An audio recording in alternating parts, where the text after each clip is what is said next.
চট্টগ্রামের টেরিবাজারের কেবি orchid plaza নামে একটি বহুতল মার্কেটে আগুন লেগে ৩টি দোকান পুড়ে গেছে। এ ঘটনায় ২ জন নিহত হয়েছেন। ফায়ার সার্ভিসের কর্মকর্তারা জানান, দুপুর ১২টার দিকে আহত ৩ জনকে চট্টগ্রাম মেডিকেল কলেজ হাসপাতালে নেওয়া হয়।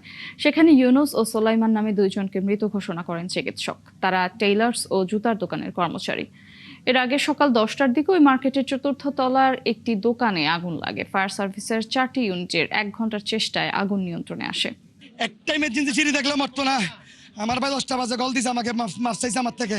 ভাই আমাকে মাফ করে দে, আমাকে মাফ করে দে। ও এখানে আমার নিচের দোকান, ও 5তলায় 8টা 9টা কারণ গেছে, 9টা বাজে গেছে, নামাজ পড়ছে, আগুন লাগছে আর নামতে পারতেছে। আমার বাবা আমাকে কাপড় কেনার জন্য মার্কেটে আসতে বলছিল। আমি বলবো বাবা আমি কাপড় কিনবো না, আমি কাপড় আছে আমি কাপড় কিনবো না।